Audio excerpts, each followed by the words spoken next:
नमस्कार, मैं हूं करिश्मा। मध्य प्रदेश के पूर्व मुख्यमंत्री और कांग्रेस के सबसे सीनियर नेताओं में से एक मोतीलाल वोरा का अब इस दुनिया में वो नहीं रहे और 21 दिसंबर 2020 को उन्होंने दिल्ली के निजी अस्पताल में आखिरी सांस ली।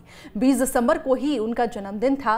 वोरा 93 साल के थे और मोतीलाल वोरा जी के जाने से कांग्रेस ही नहीं बल्कि पूरी राजनीति को बड़ा नुकसान हुआ है और ये नुकसान ऐसा है जिसकी भरपाई शायद ही कभी हो पाएगी। मोतीलाल वोरा जी के जीवन से जुड़े कुछ अनछुए पहलुओं पर आज विस्तार से हम चर्चा करेंगे। चर्चा के लिए खास मेहमान भी होंगे हमारे साथ, लेकिन आगे बढ़ने से पहले देखिए ये खास रिपोर्ट। सोमवार को छत्तीसगढ़ ही नहीं बल्कि देश की राजनीति में अपनी धाकड़ छवि रखने वाले कांग्रेस के वरिष्ठ नेता मोतीलाल वोरा का निधन हो गया। 2 दिन पहले ही उन्हें दिल्ली के एक अस्पताल में भर्ती कराया गया था, जहां उनका सोमवार को निधन हो गया। मोतीलाल के निधन से राजनीतिक गलियारों में शोक की लहर है। उनके निधन पर सीएम भूपेश बघेल ने श्रद्धांजलि दी है। सीएम बघेल ने ट्वीट कर लिखा, बाबूजी, मोतीलाल वोरा जी का जाना न केवल छत्तीसगढ़ बल्कि पूरे कांग्रेस परिवार के लिए एक अभिभावक के चले जाने जैसा है। जमीनी स्तर से राजनीति शुरू करके राष्ट्रीय स्तर पर उन्होंने अपनी एक अलग पहचान बनाई और आजीवन एक समर्पित कांग्रेसी बने रहे। उनकी जगह कभी नहीं भरी जा सकेगी। मैंने अपनी राजनीति का ककाहरा जिन लोगों से सीखा उनमें बाबूजी एक थे। अविभाजित मध्य प्रदेश से लेकर छत्तीसगढ़ तक वे हम कांग्रेस कार्यकर्ताओं के लिए एक पथ प्रदर्शक थे। ईश्वर उन्हें अपने श्री चरणों में स्थान दे और परिवार को इस कठिन समय में दुख सहने की शक्ति प्रदान करे। ओम शांति।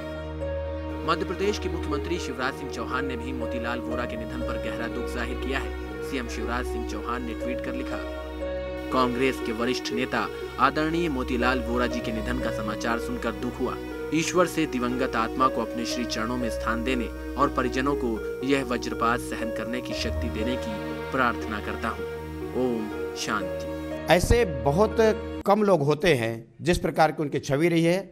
मैं ये कह सकता हूँ कि राज्यसभा के रूप में बहुत लंबे समय तक सांसद के रूप में उन्होंने काम किया, मुख्यमंत्री के रूप में काम किया, राज्यपाल के रूप में, और विभिन्न दायित्वों का उनके द्वारा निर्वहन किया गया है। ये न केवल छत्तीसगढ़ कांग्रेस के लिए क्षति है बल्कि छत्तीसगढ़ ने भी एक कदावर नेता को खोया है।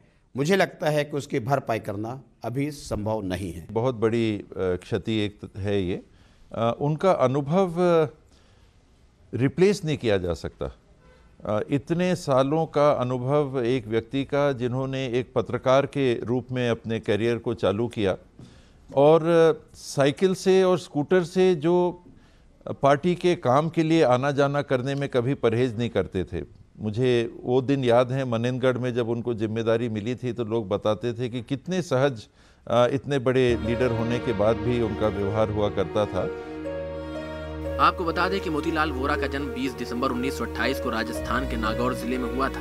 1968 में समाज पार्टी के सदस्य रहे वोरा अविभाजित मध्य प्रदेश की दुर्ग म्यूनिसिपल कमेटी के सदस्य बने। 1970 में कांग्रेस में शामिल हुए। 1972 में कांग्रेस के टिकट पर विधायक बने। इसके बाद 1977 और 1980 में भी विधायक चुने गए। अर्जुन सिंह की कैबिनेट में पहले उच्च शिक्षा विभाग में राज्य मंत्री रहे। 1983 में कैबिनेट मंत्री बनाए गए। 13 फरवरी 1985 में वोरा को मध्य प्रदेश का मुख्यमंत्री बनाया गया।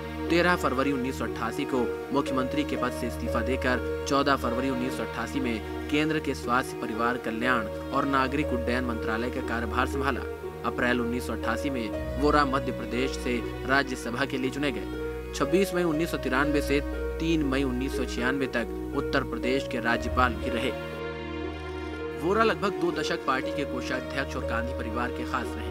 बढ़ती उम्र का हवाला देकर राहुल ने 2018 में उन्हें इस जिम्मेदारी से मुक्त किया। लेकिन अब मोतीलाल वोरा के जाने से कहीं न कहीं छत्तीसगढ़ ही नहीं बल्कि पूरी कांग्रेस पार्टी के लिए ये एक बड़ी क्षति है।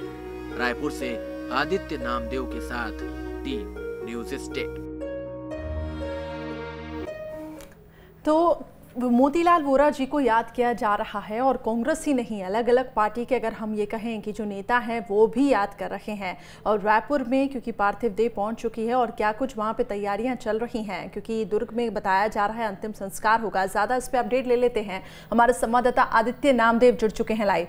आदित्य, क्या कुछ वहाँ पर देखने को मिल रहा है? निश्चित तौर पर प्रदेश के लिए ही नहीं, देश के लिए भी एक अपूरणीय क्षति है।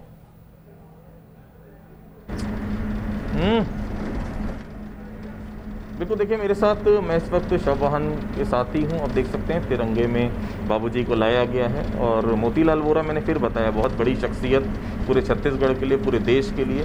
आप देख सकते हैं उनके बेटे हैं अरुण वोरा यहाँ पर हैं, प्रदेश कांग्रेस कमेटी के अध्यक्ष हैं, मोहन मरकाम जी भी हैं, और खुद ही यहाँ से शव वाहन जो है बैठकर खुद ही कांग्रेस भवन यहाँ से पहुँच रहे हैं। आप देख सकते हैं तिरंगे में लेकर आया गया है और पूरे राजकीय सम्मान के साथ उनका अंतिम संस्कार आज होना है। अरुण वोरा जी हैं मेरे साथ, मैं बात करने की कोशिश उनसे करूंगा क्योंकि उनसे बेहतर कोई नहीं बता सकता बाबूजी के बारे में। भरत जी, जन्मदिन भी मनाया था आप लोगों ने साथ में, अचानक तबीयत जो खराब हुई थी उसके बाद क्या फिर दोबारा ऊपर जी? 20 तारीख को उनका जन्म दिवस बहुत अच्छे से मनाया था आप लोगों ने, अचानक तबीयत कैसे? तबीयत उनकी ऐसे अचानक ख़राब नहीं हुई, तबीयत उनकी ठीक थी। वो रूटीन चेकअप में गए और उनको इन्फेक्शन हुआ था यूरिनरी, तो हॉस्पिटल में ही थे वो।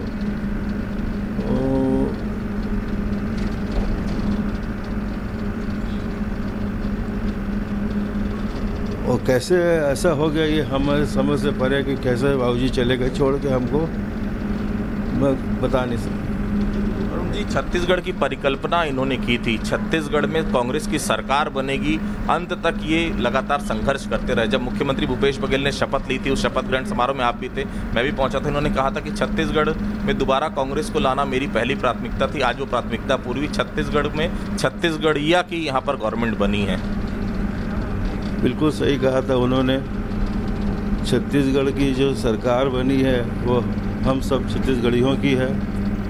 और बाबूजी हमेशा कहते थे कि हमारे छत्तीसगढ़ के लोगों को, खासकर किसानों को, आदिवासियों को और सर्वहारा वर्ग के लोगों को शासन की योजनाओं का लाभ मिलना चाहिए, जो बीते 15 वर्षों में नहीं मिल रहा था। कांग्रेस की सरकार आने से ये जो परिकल्पना थी कांग्रेस की, बाबूजी की, उसको हमारे वर्तमान मुख्यमंत्री पूरा कर रहे हैं। जी, अब वो इस दुनिया में नहीं है, क्या चाहते हैं आप कि बाबूजी को किस तरह से याद किया जाए?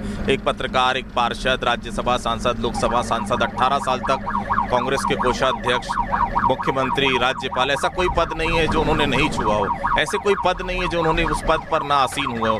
किस तरह से आप चाहते हैं कि बाबूजी को छत्तीसगढ़ के नहीं पूरे देश के लोग याद रखें? बाबूजी ने अपने संपूर्ण जीवन में जो कार्य किया है और निस्वार्थ भाव से लोगों की सेवा की है और हमेशा आम आदमी के साथ मिलकर उन्होंने जो कार्य किया है, सबके साथ उन्होंने अपना पारिवारिक संबंध बनाया है। और ख़ासकर गांधी परिवार और कांग्रेस संगठन के प्रति जो उनकी निष्ठा है, उसको देखते हुए मैं नहीं समझता कि उनको कोई भुला पाएगा। विभिन्न पदों पर रहते हुए भी वो एक आम आदमी की तरह जिए, कभी भी इस बात का एहसास नहीं हुआ कि वो इतने बड़े पदों पर रह चुके हैं। ये देख सकते हैं आप, पार्थिव शरीर जो है तिरंगे में लपेटा हुआ है, आप देख सकते हैं यहाँ से, ये देखिए इस तरह से। मोहन मरकाम जी मेरे साथ हैं। मोहन मरकाम जी, याद किस तरह से करना चाहेंगे बाबूजी को, अब हमारे बीच है नहीं? हमारे वरिष्ठतम नेता, पूर्व मुख्यमंत्री, पूर्व राज्यपाल, अखिल भारतीय कांग्रेस कमेटी के 18 वर्षों तक कोषाध्यक्ष रहे, इनका जाना हमारी पार्टी के लिए बहुत बड़ी अपूर्ण क्षति है। कहीं ना कहीं हम जब समाचार सुनकर हम सब लोग स्तब्ध हैं। एक बट वृक्ष की तरह हम लोगों को एक किया और हम हमेशा प्यार से बाबूजी के नाम से पुकारते। बाबूजी का साया हमारे सिर से हट गया है, तो कहीं ना कहीं हम सब के लिए बहुत बड़ी क्षति है। आदित्य, आप वहाँ पे नजर बनाए रखिएगा और हम आपसे अपडेट लेते रहेंगे, लेकिन फिलहाल हम चर्चा की ओर रुख करेंगे। राम शरण जोशी जी हमारे साथ सीनियर जर्नलिस्ट जुड़ चुके हैं चर्चा में, और उसके साथ ही शिव अनुराग पटेरिया जी भी हमारे साथ सीनियर जर्नलिस्ट जुड़ चुके हैं, और उसके साथ ही हमारे साथ संजीव आचार्य जी जुड़ चुके हैं। आप तीनों मेहमानों का स्वागत करती हूँ। लेकिन ये दुखद खबर है, और ये प्रदेश के लिए ही नहीं, देश के लिए भी, क्योंकि ये जो एक वैक्यूम क्रिएट हुआ है, इसको फुलफिल करना मैं नहीं समझती कि इसको कोई फुलफिल कर पाएगा। सबसे पहले शिव अनुराग पटेरिया जी आपके पास आना चाहूंगी, किस तरीके से सर आप इसको देखते हैं? अविभाजित मध्य प्रदेश के पूर्व मुख्यमंत्री, छत्तीसगढ़ से भी एक गहरा नाता रहा और उसके साथ ही उत्तर प्रदेश में भी राज्यपाल के तौर पे उन्होंने अपनी भूमिका निभाई है, तो काफ़ी लंबा ये कार्यकाल रहा और एक राजनेता की यही पहचान होती है कि उनकी जो छवि रहे वो बेदाग रहे और यही वजह बनती है कि उनकी पार्टी के लोग तो आज उन्हें याद कर ही रहे हैं, लेकिन अलग अलग पार्टी के नेता भी हम यही देख रहे हैं कि वो भी इसको एक क्षति के तौर पे देख रहे हैं। करिश्मा जी, वास्तव में मध्य प्रदेश के मुख्यमंत्री, उत्तर प्रदेश के राज्यपाल, केंद्रीय मंत्री और तमाम बड़े पदों को धारित करने वाले मोतीलाल वोरा बस न केवल छत्तीसगढ़ बल्कि मध्य प्रदेश बल्कि पूरे देश के लिए एक अपूर्णीय क्षति हैं। वो राजनीति के उस अध्याय के अंतिम प्रवक्ताओं में से या अंतिम प्रतीकों में से एक थे जिन्होंने राजनीति को विद्वेष का, व्यक्तिगत विद्वेष का माध्यम नहीं बना। वो सर्वस्पर्शी थे, सर्वप्रिय थे, सर्वलोकप्रिय थे। राजनीति में खंड विखंड, मत विमत बहुत से होते हैं, लेकिन मोतीलाल वोरा उन सबसे परे थे। सबसे बड़ी बात है, एक व्यक्ति जो दुर्ग ट्रांसपोर्ट कंपनी में सुपरवाइजर से अपना काम चालू करता है, पत्रकार होता है, पार्षद बनता है, विधायक होता है, मध्य प्रदेश राज्य परिवहन निगम का उपाध्यक्ष बनता है, मध्य प्रदेश का शिक्षा मंत्री बनता है और मध्य प्रदेश का गृह मंत्री बनता है। उनकी सरलता को कई बार कमजोरी समझा गया।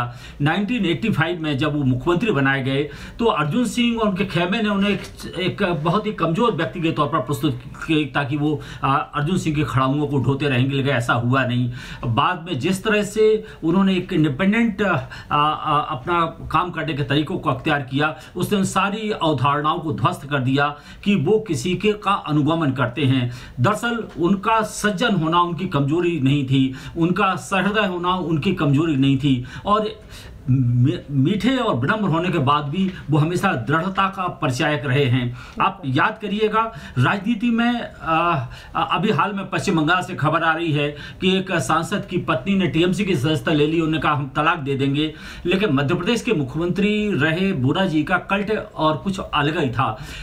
74 बंगले का इलाका आप सब लोग जानते हैं, जो भोपाल में रहते हैं, जोशी साहब जानते हैं, संजीव आचार्य जी जानते हैं, उनके ठीक पड़ोस वाला बंगला कैलाश जोशी के यहाँ था। लेकिन एक अंतर कथा मैं आपको बताऊं, आज लोगों के बंगलों में बड़ी बड़ी ऊंची ऊंची दीवारें होती हैं, लेकिन मोतीलाल वोरा और कैलाश जोशी के बंगलों के बीच एक दरवाजा हुआ करता था। ये जो लोग उस दौर में उनके साथ रहे हैं वो जानते हैं, वो इंटरकनेक्टेड बंगलोज थे। चलिए, तो यही तो उनकी पहचान रही है शिव अनुराग पटेरिया जी की, ज़मीनी स्तर के वो नेता इसलिए वो कहे जाते हैं। आपके पास मैं लौटूंगी वापस। राम शरण जोशी जी इस वक्त हमारे साथ, वो भी जुड़े हुए हैं, सीनियर जर्नलिस्ट। किस तरीके से राम जी आप याद करेंगे कुछ ऐसे किस्से जो आप शेयर करना चाहें हमारे दर्शकों के साथ?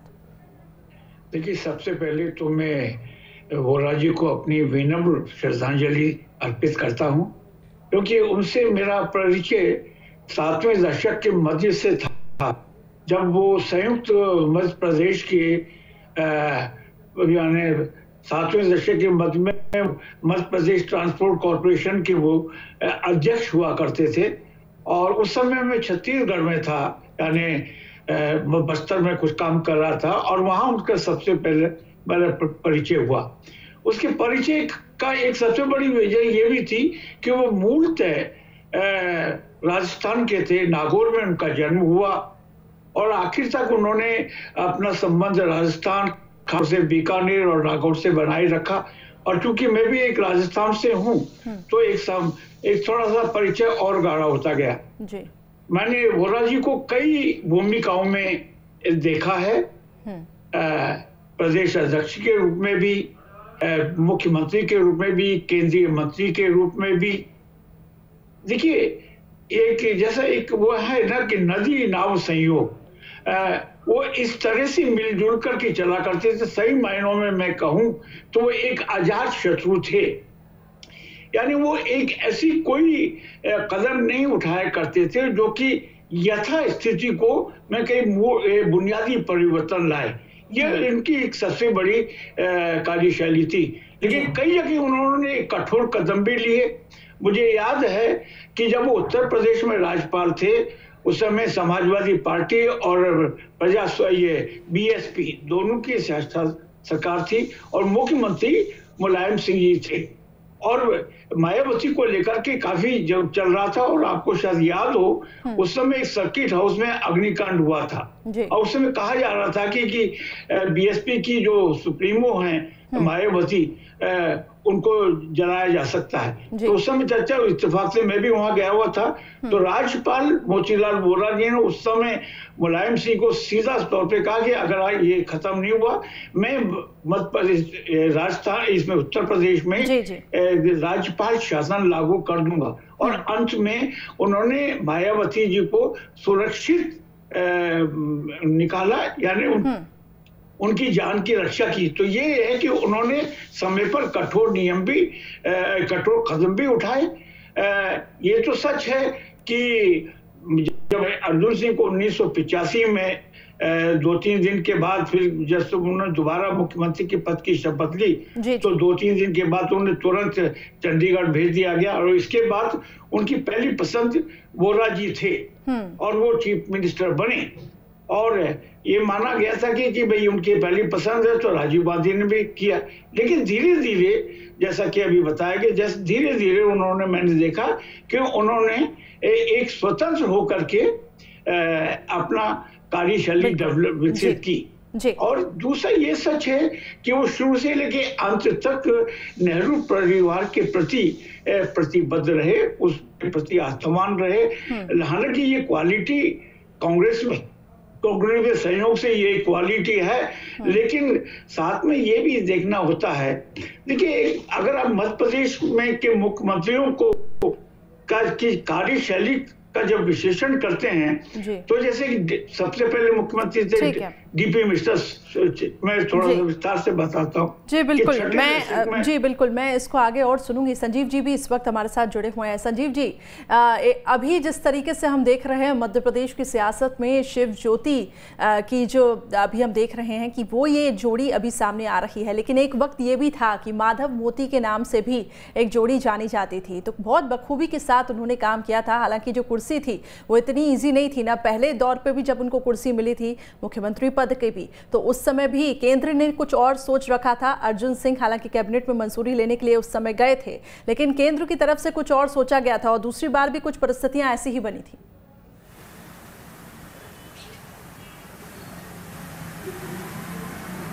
बिल्कुल सही है। सबसे पहले तो मैं अपनी विनम्र श्रद्धांजलि आदरणीय मोतीलाल वोरा जी को देता हूँ।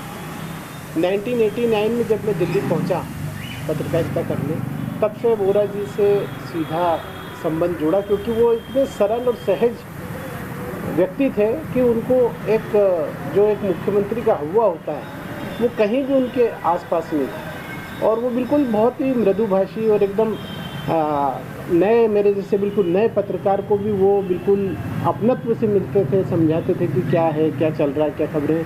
वो दौर था जब उसके पहले, जब वो मोती माधव एक्सप्रेस जो आपने जिक्र किया, एक समय था जब अर्जुन सिंह जी को हटाने की बात आई मध्य प्रदेश से राजनीति में, और वोरा जी को बनाया गया मुख्यमंत्री, तो जाहिर है उस समय प्रदेश में गुटबाजी बहुत बड़ी थी और सब बड़े नेता थे। उनके बीच में एक सरल से मोतीलाल वोरा को मुख्यमंत्री के तौर पर अपने आप को सफलतम स्थापित भी करना था, तो उसमें माधवराव सिंधिया ने उनका काफ़ी सहयोग किया, और इसीलिए दोनों साथ में दौरे करते रहे और मोती माधव एक्सप्रेस चली। वोरा जी की खासियत थी, जो अभी पटेलिया जी ने भी कहा, कि वो जो अजात शत्रु थे, यानी न तो कोई भारतीय जनता पार्टी के किसी व्यक्ति के साथ वो कोई शत्रुता पालते थे, न उनके व्यवहार में, न आचरण में, और न ही उनकी किसी फैसले से ही आप ये कह सकते थे कि वो कोई राजनीतिक द्वेष रखते हों, या एक मुख्यमंत्री के तौर पर वो अपने फैसले लोगों पर थोपने की कोशिश करते हो। मैंने अपने पत्रकारिता के शुरुआती उस दौर में वोरा जी से काफ़ी कुछ सीखा, और बाद में भी कांग्रेस 91 में वो जब चुनावी दौरे के लिए लोकसभा के चले, तो मैं उनके साथ ही मध्य प्रदेश के कई इलाकों में दौरे पर गया। उस दौरान बहुत सी बातें वो बताते थे रास्ते में, बहुत रोचक किस्से, जो आज उस समय मैंने उनको एक वादा किया था कि मैं छापूंगा नहीं पत्रकार के तौर पे। आज जब उनका देहावसान हो गया है, तो मैं श्रद्धांजलि के तौर पे आपको बताता हूँ बड़ा रोचक किस्सा, कि जब वो मुख्यमंत्री बने तो वो ऐसा दौर था कि कई दूसरे गुटों के नेताओं के कैबिनेट में मंत्री थे, और वोरा जी को दिक्कत आती थी क्योंकि वो सब मिलके दबाव डालते थे कुछ निर्णय करवाने के लिए, कुछ ऐसे निर्णय जो वोरा जी चाहते नहीं थे कि वो करें।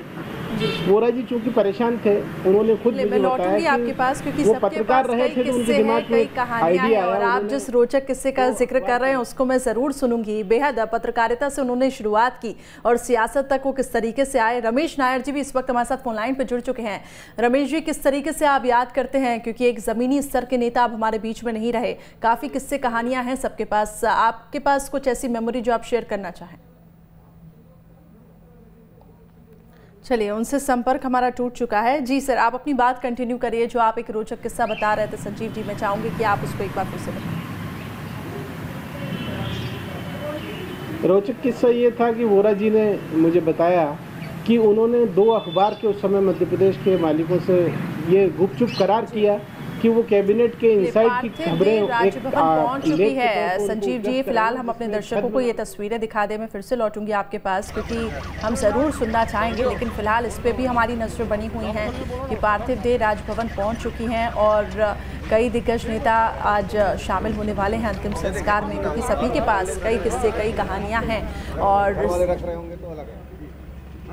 जी संजीव जी,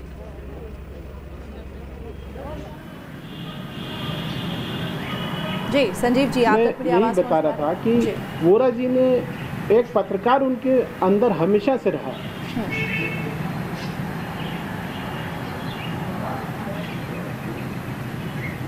जी जी संजीव जी, अपनी बात पूरी करिए। जी, एक पत्रकार हमेशा वोरा जी के अंदर जो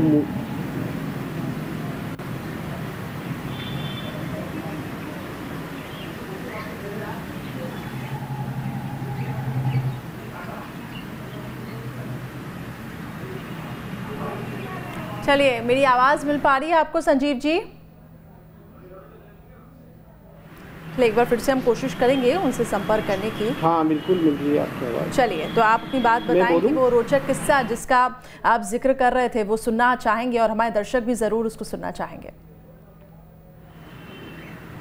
जी,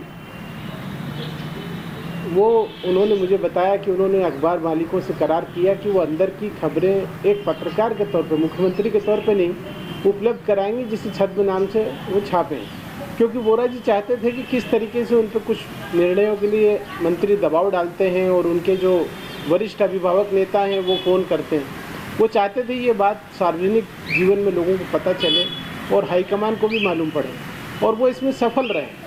उन्होंने मुझे बताया कि वो तमाम फैसले जो वो नहीं करना चाहते थे वो नहीं किए उन्होंने, और राजीव जी तक वो बातें पहुंची। और मैंने उनसे पूछा कि आखिर आपके पास ये विचार आया कैसे दिमाग में, तो उन्होंने मुझे बताया कि नेहरू जी से उन्होंने ये सीखा था कि जब वो चाहते थे कि कुछ चीज़ें पब्लिक डोमेन में आए और सार्वजनिक जीवन में लोगों को पता चले, तो चुपके से वो लोगों को पता चलना चाहिए अखबार के माध्यम से। एक पत्रकार वोरा जी में हमेशा मैंने देखा जिंदा रहा, चाहे वो किसी भी पद पे रहे हों, चाहे वो राज्यपाल रहे, कोषाध्यक्ष रहे पार्टी के, या केंद्रीय मंत्री रहे, वो हमेशा से उनका मीडिया के साथ इसीलिए बहुत मधुर संबंध भी रहा। कभी भी वो ऐसा कभी नहीं लगा मीडिया वालों को कि वो मिलने गए हों और उनकी बात न हो पाई हो या उनको कोई खबर न मिल पाई हो। जी, तो मैं मानता हूं कि एक नेता तो वो रहे, जिंदगी भर तमाम पदों पर रहे, कांग्रेस ने उनको हर पद पर रखा, पर उनका एक पत्रकार हमेशा अंदर का जिंदा रहा। जी बिल्कुल, और पत्रकारिता से उन्होंने अपनी शुरुआत की और इसलिए जैसा कि आप बता रहे हैं कि एक पत्रकार की क्वालिटी उनमें हमेशा एक जिंदा रही। फिलहाल कुछ तस्वीरें हमें मिल रही हैं और सीधी तस्वीरें आपको दिखा रहे हैं। सीएम भूपेश बघेल भी इन तस्वीरों में दिखाई दे रहे थे और ये फिलहाल पार्थिव देह रायपुर पहुंच चुकी है और दुर्ग, जो कि उनका पैतृक गांव है, वहां अंतिम संस्कार किया जाएगा। फिलहाल ऐसी जानकारी है। और कुछ और गेस्ट भी हमारे साथ जुड़े हुए हैं। शिव अनुराग पटेरिया जी, मैं लौटूंगी आपके पास, लेकिन फिलहाल ये कुछ तस्वीरें मिल रही हैं। सीएम शिवराज सिंह चौहान भी श्रद्धांजलि यहाँ पे देते हुए, इससे पहले भी हमने देखा कि उन्होंने ट्वीट करते हुए दुख जताया था। विभाजित मध्य प्रदेश के पूर्व मुख्यमंत्री रहे हैं मोतीलाल वोरा।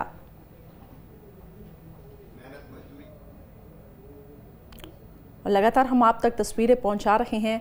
रायपुर उनकी पार्थिव देह पहुंची है और पूरे सम्मान के साथ अब अंतिम विदाई। और उसके बाद आपको बता दें कि दुर्ग उनका पार्थिव देह पहुंचेगा और राजकीय शोक घोषित किया गया है मध्य प्रदेश और छत्तीसगढ़ में।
चलिए, तो फिलहाल ये तस्वीरें आपको हम दिखा रहे हैं पूरे सम्मान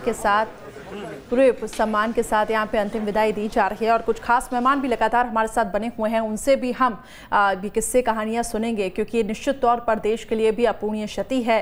एक छोटे से ब्रेक लिए रुक रहे हैं, फौरन हाजिर होंगे।